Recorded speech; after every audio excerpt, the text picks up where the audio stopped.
خدا بزرگ و برتر کے زندہ جلالی قدوس اور قوی نام میں عقیلہ داؤد کی طرف سے آپ کو بہت سا سلام۔ میرے عزیز سامی، ہم گرتے کیسے ہیں یہ معنی بالکل نہیں رکھتا، گر کر اٹھتے کیسے ہیں، دوبارہ سے کھڑے کیسے ہوتے ہیں یہ معنی رکھتا ہے۔ آزمائشوں میں گر جانا یہ بڑا مسئلہ نہیں، سنگین اور بڑا مسئلہ ان آزمائشوں میں پڑے رہنا ہے، ان میں گرے رہنا ہے، ان سے باہر نہ نکلنا ہے۔ بڑے بڑے سورما بھی آزمائشوں سے بچ نہیں پائے۔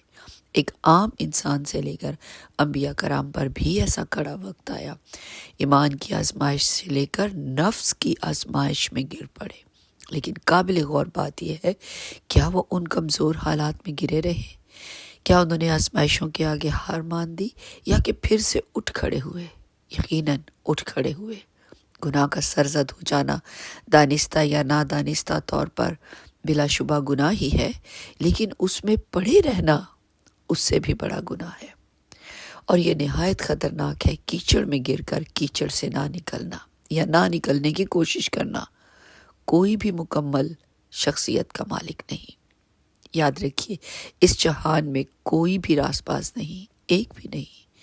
ہر ایک سے غلطی یا گناہ سرزد ہوتے ہیں، لیکن اس غلطی یا گناہ کو نہ ماننا اور اس سے نہ نکلنے کی خواہش کرنا یا اس خواہش کو اپنے اندر نہ رکھنا، اس ہی میں جیتے رہنا بڑی نادانی ہے اور ابدی موت کا باعث ٹھہر سکتا ہے۔ نہایت ضروری ہے برائی سے بچنے کی خواہش اور جستجو ہر دم دل میں رہے۔ میرے عزیز سامی، خدا نے اپنے نیک اور پاک ارادہ کے موافق مسیح یسوع کے وسیلہ فضل کو جاری کیا تاکہ انسان کو گناہوں سے رہائی اور خلاصی حاصل ہو سکے، انسان ابدی موت سے بچ سکے، کیونکہ گناہ کی مزدوری کلام خدا کے مطابق موت ہے، اور لکھا ہے خدا کسی کی ہلاکت نہیں چاہتا، وہ چاہتا ہے ہر ایک کی توبہ تک نوبت پہنچے۔ سو فضل کے وسیلہ گناہوں کی دلدل سے نکلنا ممکن ہوا، اور وہ فضل مسیح یسوع کی موت کی بدولت ہم پر نازل ہوا۔